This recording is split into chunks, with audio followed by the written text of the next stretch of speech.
기쁨과 감사의 찬양 감사합니다. 잠시 기도하겠습니다. 참 좋으시고 자비로우신 아버지 하나님 감사합니다. 부족한 것이 단에 섰습니다. 하나님 말하게 하여 주시옵소서. 예수님 이름으로 감사하며 기도드리옵나이다. 아멘. 인사 한번 하시죠. 보고 싶었습니다. 집사님 이렇게 한번 인사하시죠.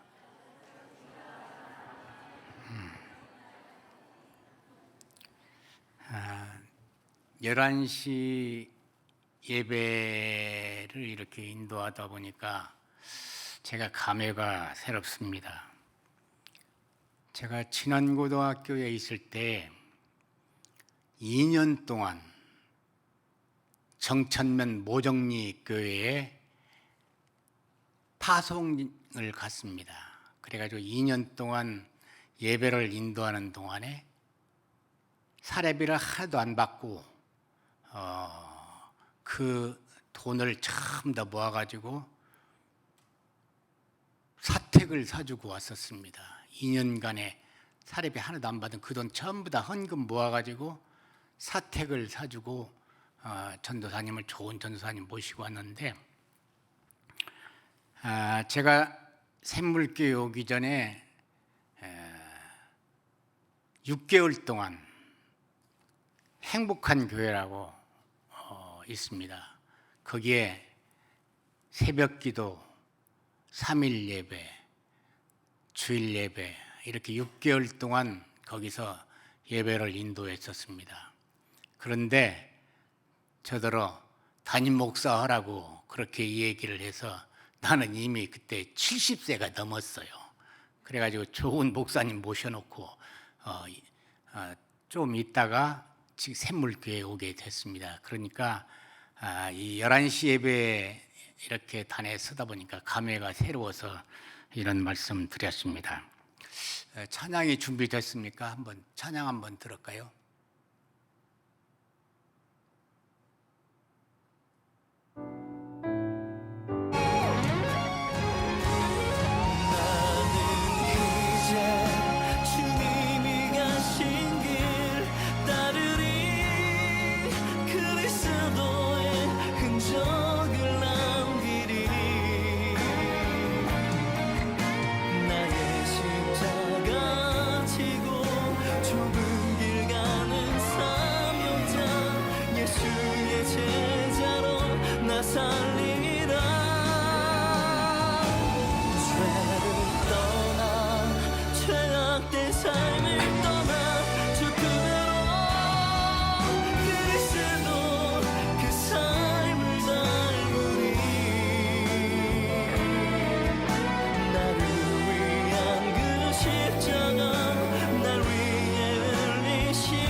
사랑의 흔적을 새기리.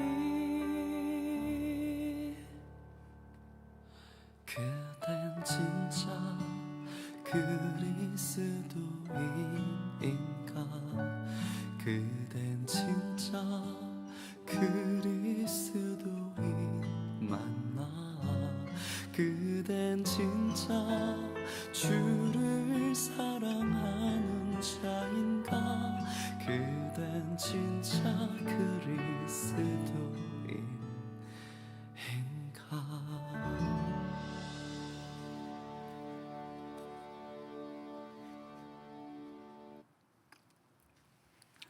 이 제목이 나는 진짜 그리스도인인가 라는 김인석 목사님의 작곡 작사로 되어 있는 곡인데 너무나 마음에 와 닿기 때문에 제가 이 찬양을 듣고 갑니다.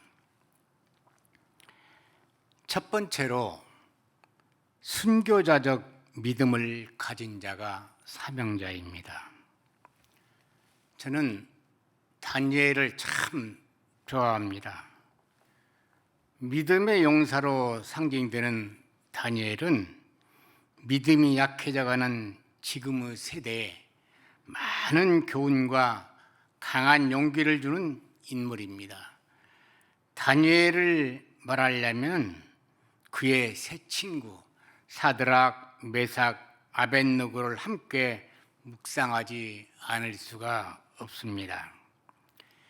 다니엘이 포로로 잡혀온 지 3년째 된 어느 날 왕이 괴이한 신상에 대한 꿈을 꾸었는데 많은 술객이 풀지 못한 그 꿈을 다니엘이 기도 가운데 왕 앞에 나아가서 그 꿈을 풀게 됐습니다.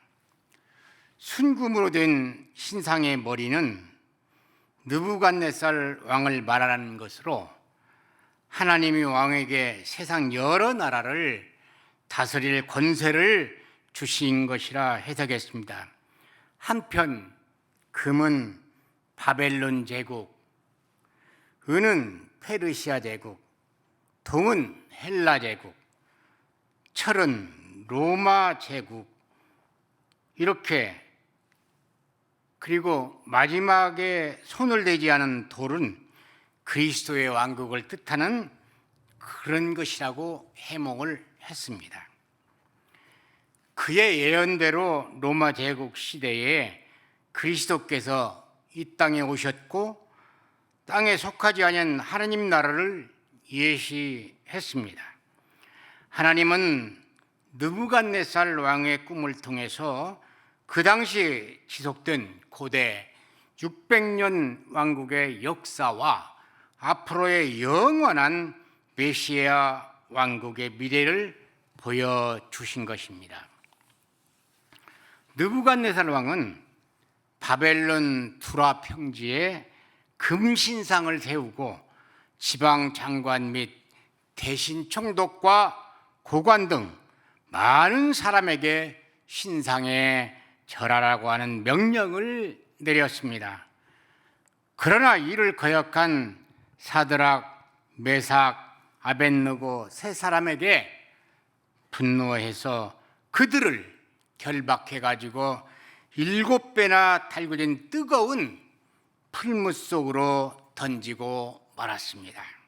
하지만 하나님의 도우심으로 그들은 머리털 하나 걸리지 않고 불탄 냄새도 없이 살아났습니다.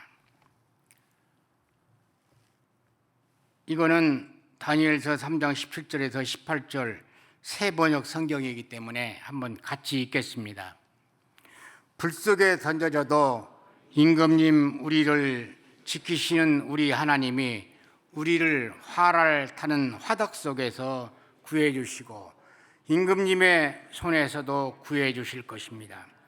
비록 그렇게 되지 않더라도 우리는 임금님의 신들은 섬기지도 않고 예수님이 세우신 금신상에게 절을 하지도 않을 것입니다.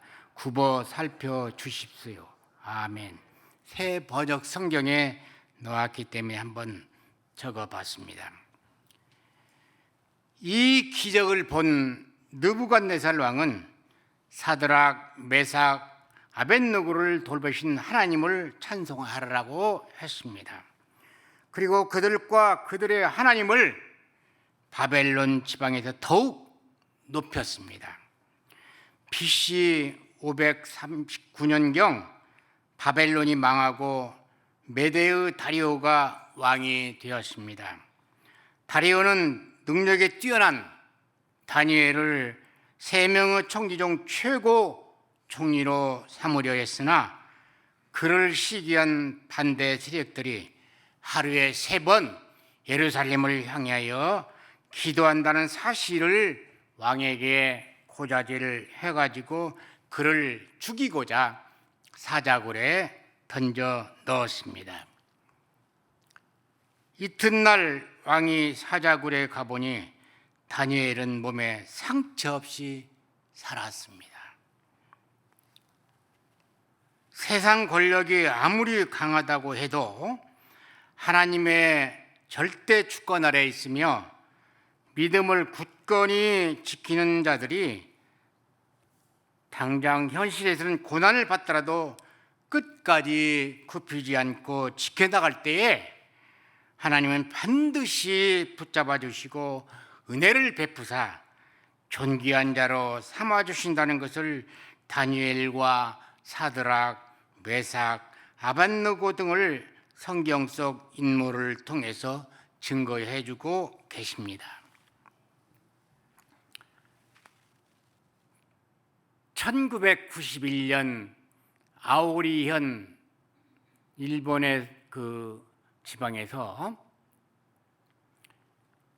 매미처럼 강한 그 뭐라 할까요? 태풍이 왔어요. 그래가지고 그 지방에 있는 아오리 사과밭이 있는데 사과가 거의 90% 떨어졌습니다. 그러니까 10%밖에 남지 않았습니다.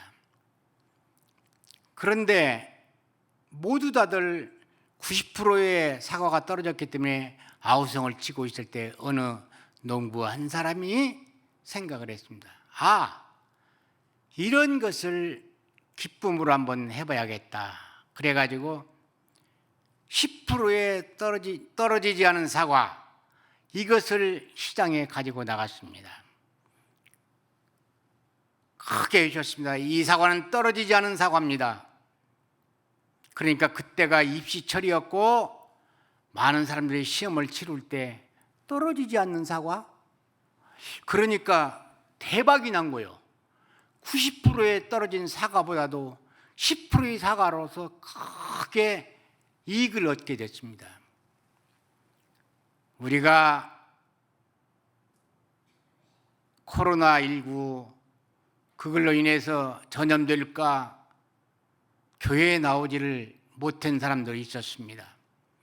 그래서 지금은 계속 나오지 않는 사람도 있고 또 주일날 추워서 미끄러져서 넘어질까 교회에 나오지 않은 사람도 있습니다. 여름에 더워서 교회에 나오지 못한 사람도 있습니다. 3일 저녁에 비가 와서 가기 싫어가지고 눈이 침침해서 운전을 못하기 때문에 교회를 안 오는 사람도 있었습니다. 이게 다 떨어진 사과입니다. 여러분들 우리 교회에 코로나가 있어도 한 분도 빠지지 않고 교회에 나온 그런 성도님들 계십니다. 이게 떨어지지 않는 사과였습니다. 여러분들도 떨어지지 않는 그런 믿음을 가지고 열심히 하나님을 섬기시기 바랍니다. 다음에는 문중경 전도사님의 그 순교에 대해서 말씀드리겠습니다. 문준경 전도사님은 1891년 2월 2일 전라남도 신안군에서 태어났습니다. 문재경 씨의 3남 4녀 중에 3녀로 태어났습니다. 근데 그 집안은 넉넉한 집안이어가지고 부유하게 살면서 귀염을 독차지하면서 살았습니다. 유복하게 자랐는데 결혼 첫날 남편에게 소박을 맞았습니다. 소박이 뭔지 아는가 모르겠네. 버림을 받고 더군다나 동서의 그 모진 시집살이 속에 의로운 삶을 살게 되었습니다. 그러던 중 어느 날 어떤 부인으로부터의 난생 처음 복음을 전수받게 됩니다. 그래서 그때부터 하나님을 영접하고 예수님을 마음에 모시면서 완전히 다른 삶을 살게 됩니다. 그런데 성경 실력이 부족해서 체계적인 학문의 필요성을 깨닫고 당시에 이성봉 전도사님의 인도를 받아서 도움으로 경성 성서학원, 지금의 서울신대학교, 신학대학교, 거기에 전신이었습니다. 거기에 가서 공부를 하게 됐습니다. 그리고 방학 때가 되어서 고향에 내려와 가지고 신안군 일대의 섬마을을 돌아다니며 복음을 전했습니다. 임자도 교회를 시작으로 해서 마을 여러 곳을 다니면서 교회를 개척했습니다. 1년에 고무신 9켤레가 떨어질 정도로 돌아다니면서 전도를 했습니다. 가난한 사람에게는 위로자였고 병든 자에게는 의사로서의 또는 산파의 역할을 하기까지 방학 동안에 그렇게 실습을 많이 했습니다. 1932년 임자 진리교회를 시작으로 대초리교회, 우전리교회, 재원교회, 방축교회 등을 차례로 개척을 했습니다. 그러자 1950년 6월 25일 6.25를 맞이해가지고 예수님을 믿고 전도하던 중에 10월 달이 됐습니다. 10월 4일 날 공산군이 인민군이 군봉과 죽창을 들고 와서 예배를 중등리교에서 드리던 중 교회로 쳐들어와 가지고 반동우 새끼를 많이 까는 씨암탉이라고 하면서 바닷가 모래가로 그 문준경 전도사님과 교인들을 끌고 갔습니다. 그때 문준경 전도사님은 죽음 앞에 서서도 나는 죽어도 좋으니 내 자식들 즉 성도들을 살려달라고 예언을 했습니다. 그러니까 자신보다 성도들을 위하게 됐습니다. 마침내 죽창을 휘두르면서 총탄에 아까 그 죽창 봤죠? 한번 다시 보여주세요. 죽창이 길어요. 그래가지고 총알이 아까우니까 창으로 찔러서 죽이는 인민군들이 그렇게 많이 죽였어요. 그래가지고 결국에는 나중에 죽창을 휘두르면서 총을 쏘아서 총탄에 순교를 맞이했습니다.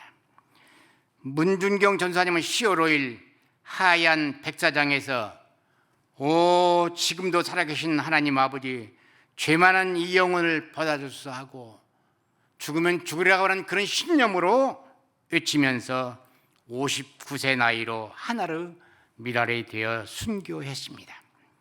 실로 그녀는 기독교 지도자의 참다운 모습이 무엇인가를 말로써 행동으로 잘 보여준 믿음의 영웅이었습니다. 둘째, 예수님처럼 사랑하는 자, 그게 사명자입니다.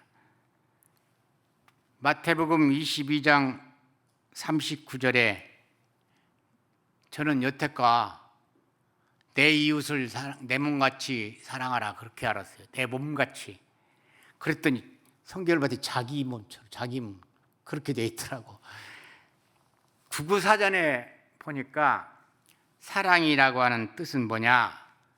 아끼고 위하는 따뜻한 마음으로 남녀가 서로 그리워하는 일, 동정하여 친절히 대하고 너그럽게 베푸는 마음, 박애, 자배 등으로 표현하고 있습니다. 근데 우리가 쓰는 사랑해 이런 말에는 깊은 뜻이 있습니다. 이 사자는 죽을 사자를 씁니다. 죽을 사자를 쓰는 것이며 사랑해란 말 중에 두 번째 글자인 랑자는 너랑 나랑 할 때 쓰는 말입니다. 그러니까 너랑 나랑 같이 한다는 뜻인데 거기에 또 마지막 글자인 해자는 사랑해 하는 그 글자는 같이 하자 또는 같이 해 할 때 해자를 쓰는 것인데 즉 너랑 나랑 죽을 때까지 같이 하자는 뜻으로 사랑해라고 하는 말이 누군가가 한 말입니다. 그러니까 사랑해라고 하는 것은 말을 잘해야 돼요. 물론 결혼해야 할 사람은 그렇게 말을 해야죠.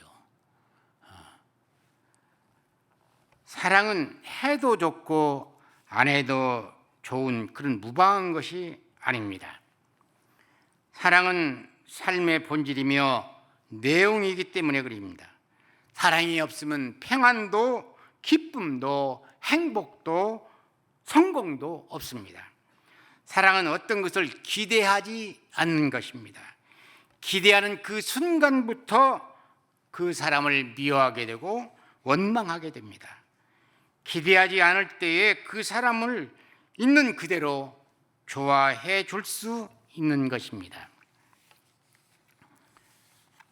아름다운 현대판 수뇌보 사랑에 대해서 말씀 한마디 드리겠습니다. 조서환 씨에 대한 숙입니다. 근성 같은 운명, 다른 태도란 책을 썼는데 그 책 속에 이 조서환 씨가 생활했던 모습, 그 수기를 그대로 썼기 때문에 저도 그걸 그대로 읽어드리려고 합니다. 65세 나이로 전문인 경영인이라고 해서 말씀을 드릴 수 있습니다. 온갖 시련을 다 겪고 일어나고 성공했던 사례입니다. 제가 수기이기 때문에 수기를 썼기 때문에 그대로 읽어드리려고 합니다. 아내를 처음 만난 것은 초등학교 1학년 때다. 어찌나 공부를 잘하는지 초등학교 때 그 사람 성적을 앞선 적이 없었다. 어린 마음에 저 애와 결혼하면 좋겠다라는 생각을 했다. 고교 졸업 직후 육군 3군 사관학교에 입교했을 때는 연애할 시간이 전혀 없었다. 그럼에도 고1 때부터 펜팔 친구로 지낸 우리는 편지를 주고받으며 사랑을 키웠다. 그러던 어느 날 육군 소위로 임관한 지 얼마 되지 않던 때 사병의 실수로 수류탄 사고를 당해 나는 한쪽 팔을 잃었다. 입원해 있는데 그녀가 무척 그리웠다. 그렇지만 머리와 팔에 붕대를 감은 모습을 보이려니 겁이 났다. 한쪽 팔이 없는 상태로 그녀를 어떻게 만날지가 걱정이었다. 머릿속에 2가지 그림이 그려졌다. 첫째, 나를 본 순간 놀라 도망칠 것이다. 둘째, 이게 웬 날바르기냐며 기가 막혀 멍하니 서 있을 것이다. 하지만 어떤 반응을 보이든 내 가슴이 미어질 것만은 확실했다. 연락하자니 두렵고 안 하자니 보고 싶고, 하지만 너무나 보고 싶게 연락을 했다. 그녀가 왔을 때는 왼손엔 링거가 꽂혀 있고 오른팔은 붕대로 감겨 있었다. 손을 쓸 수가 없으니 어머니가 떠주는 밥을 먹고 있었다.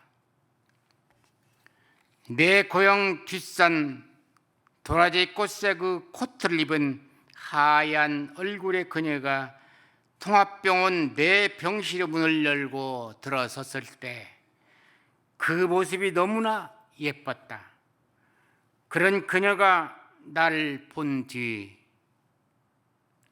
아무 말 못하고 우두커니 서 있는데 가슴이 미어졌다.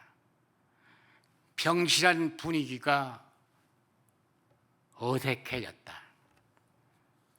어머니는 밥을 먹여주다가 멈췄고 병실에 있던 사람들도 둘이 이야기하려며 자리를 피했다. 아직도 나를 사랑하는지 나는 묻고 싶었다. 하지만 두려웠다. 만일 나를 사랑하지 않는다고 하면 어쩌나. 나는 아무 말 못하고 땅바닥만 쳐다보고 있었다. 불쌍해 보일 내 처지보다 그 사람이 왜 그렇게 약딱해 보이는지 마음이 아팠다. 날 사랑하느냐고 묻고 싶다가도 다른 사람에게 보내줘야 하는 그런 생각을 했다. 누가 나만큼 사랑해 줄까 하는 생각이 들기도 했다. 말없이 있기를 30분 채 용기를 내어 입을 열었다. 아직도 나 사랑해요. 그 사람은 말없이 고개를 2번 끄덕였다. 지금도 그 모습을 잊지 못한다. 아니, 앞으로도 결코 잊지 못할 것이다. 그 눈과 표정이 얼마나 고운지 천사였다. 세상을 다 얻어도 이보다 기쁠까 하지만 이내 이런 생각이 들었다. 왼팔만 가지고 이 사람을 행복하게 해줄 수는 없을 텐데 이건 너무나 이기적이다. 진짜 사랑한다면 그만 보내줘야 한다. 그래서 나는 말했다. 얼굴을 봤으니 이제 이후로는 이 사람을 잊어주세요라고 진심이 아진 생각이었지만 사랑하기에 너를 떠내보낸다는 어느 유행가처럼 말해본 것이었다. 그러자 아내가 울먹이는 목소리로 말했다. 지금까지는 제가 당신에게 필요한 사람이 아니었을 거예요. 그러나 이제는 아니에요. 이제부터 당신 곁에는 반드시 제가 있어야만 해요. 저는 당신을 떠날 수 없어요. 이 말에 나는 등을 돌리고 말았다. 쏟아지는 눈물을 감추기 위해서였다.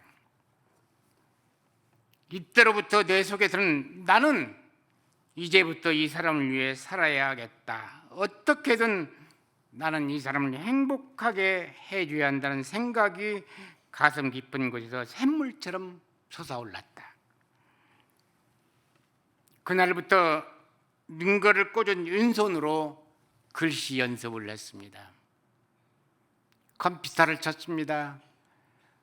모진 수모를 다 당하면서 모든 것을 잊고 그는 열심히 성공을 위해서 일을 했습니다.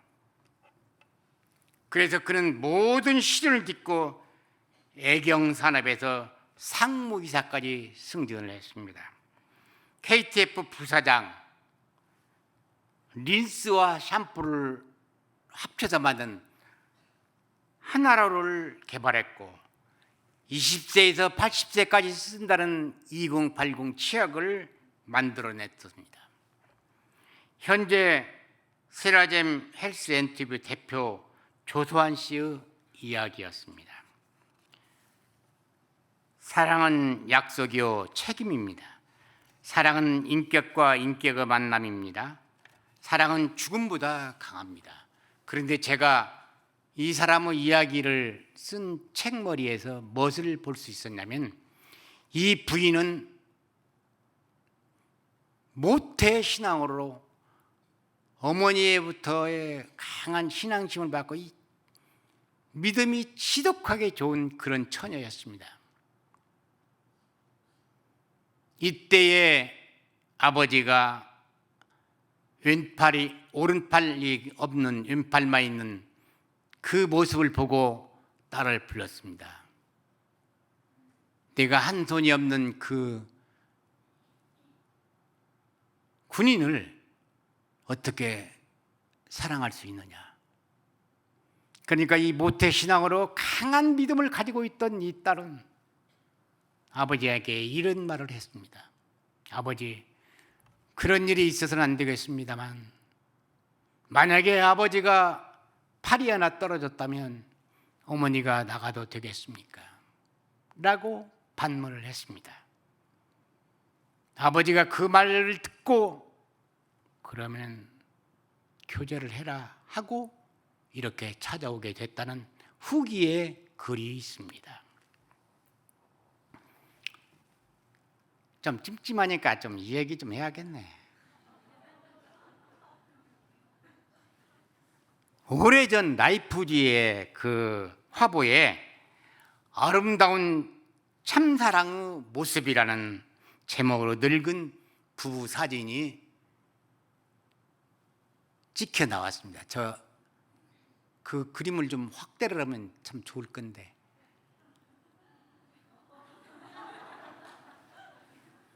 근데 그 부부 사진에 노인 할머니, 할아버지가 아주 곱게 늙었어요. 보니까 그 내용은 어떤 것이었느냐, 서로 웃고 그윽한 눈초리로 쳐다보면서 음식을 시켜놓고 또 커피를 시켜놓고 또 비스킷을 시켜놓고 이렇게 주문하고 둘이, 할머니와 할아버지가 소곤소곤 이야기를 하고 있었습니다. 그런데 서로 얼굴을 마주면서 먹다가 할아버지가 자기 틀니를 빼갖고 닦아서 할머니에게 주는 거예요. 그러니까 자기는 딱딱한 비스킷을 먹고 할머니 그 딱딱한 비스킷을 먹으라고 틀니를 빼고 깨끗하게 이렇게 닦아서 주니까 할머니가 그 틀니를 받아서 딱 끼고 비스킷을 먹고 할아버지는 커피를 맛있게 이렇게 먹는 모습을 보고 감동이 됐습니다. 그러니까 또 할머니는 또 털어갖고 할아버지에게 또 틀니를 또 주어가지고 비스킷을, 딱딱한 비스킷을 먹는 모습을 보고 가슴이 뭉클해져가지고 그 사진을 찍어서 낸 것이 방금 어디 한번 봐. 저런 사진을 찍었습니다. 박수 한번 쳐. 그런데 이 사진이 포토상을 받게 됐어요. 우리가 먹다 남은 껌을 먹으라고 준다면 입속에 들어간 것을 어떻게 더럽게 먹느냐고 펄펄 뜰 것입니다. 근데 우리 때 어릴 때는 안 그랬어요. 그냥 벼랑바에다 붙여갖고. 근데 이놈 그 벽지가 안 좋은 것을 붙여갖고 잘못하면 흙까지 들어가갖고 그냥 먹기도 하고. 먹으면서 이봐라 껌, 그럼 먹으면서 주고 또 이놈 죽가면 뺏어갖고 먹기도 하고. 그런데 지금은 아마 난리 날 거야. 그렇죠? 아마 그럴 것 같아요. 아마도 사랑하는 사람은 남을 위해 모든 것을 아끼지 않는 것입니다. 그러니까 총각 때는 그러죠. 별을 따다 줄까, 달을 따다 줄까. 어떻게 별을 따? 그래도 그렇게 얘기하면 처녀는 그래 별을 따다 줘 하고 속아 넘어가가지고 그렇게 살다가 나는 당신 없으면 못 살아요. 죽을 것 같은데도 얼마큼 살다 보면 나는 당신 때문에 못 살겠어요.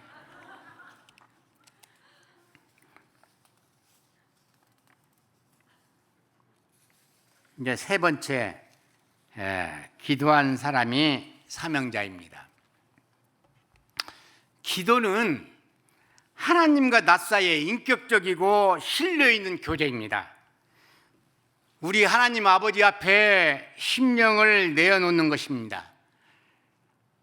하나님 아버지의 뜻을 발견하는 것입니다. 그리고 하나님 아버지의 뜻에 나의 생각을 굴복시키는 것입니다. 하나님을 굴복시키려고 하는 것이 아닙니다.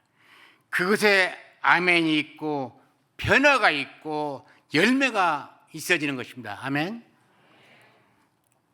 다시 말해 그 나라와 그의 의를 구하는 것입니다. 출애굽기 32장이면 기도는 능력을 체험하는 통로라고 했습니다. 그리고 로마서 8장에 보면 모든 것을 우리에게 주신다고 했습니다. 어떤 사람이 말을 했어요. 기도에는 5단계가 있다고 말했습니다. 그래서 기도의 5단계라고 합니다. 첫 번째가 뭐냐면 빈마르 기도입니다. 빈마르 기도.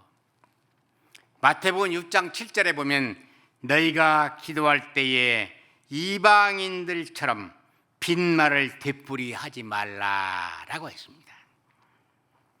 기도가 모습을 갖추지 못한 기도가 아닌 그런 기도, 다시 얘기해서 빈말을 되풀이하는 단계가 빈마르 기도입니다. 두 번째가 독배그 기도입니다.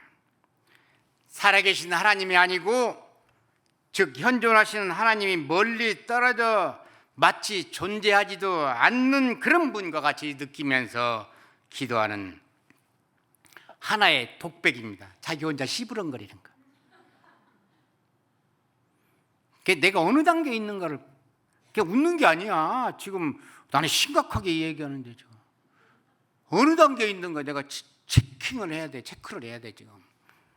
그리고 세 번째는 대화의 단계입니다. 성경에 보니까 귀를 기울이시고 눈을 크게 뜨라고 그렇게 크게 뜨고 들어주시달라고 하나님한테 그렇게 기도를 했어요. 유치원생들에게 그 기도를 큰일 났네. 시간이 더 많이. 그 유치원생들에게 하나님에 대해서 그림을 그리라고 그랬어요. 그랬더니 얼굴을 크게 그리면서 눈만 빵하게 이렇게 그리고 귀만 말귀처럼 크게, 그게 하나님이라고 그랬어요. 아니 왜 이렇게 그랬냐고 그랬더니 하나님은요 항상 우리를 들으시고 언제든지 쳐다보시니까 하나님은 눈하고 귀밖에 없는 것 같아서 그렇게 그랬다는 거예요. 네 번째, 들음 단계. 여기는 상당히 높은 단계예요. 기도가 들음에 돌입하기 위해서는 자신을 정하고, 즉 교만을 버리는 단계, 자신에게 진실을 말하고 진리 안에 머물고 우리 자신의 거짓됨만을 그런 면을 밝혀내는 그런 단계, 마지막에 완성 단계, 사랑 단계입니다. 이 기도의 단계는 기도의 절정입니다. 기도가 사랑으로 바뀌어져서 가장 순수하게 되었을 때 그때를 그런 단계를 기도가 생활화되었고 사랑의 단계가 되었을 때 그 기도가 그분의 뜻에 완전히 자신을 내맡기는 것이 되었을 때 하나의 내어드림이나 봉헌이 될 때를 말합니다. 마지막 단계입니다.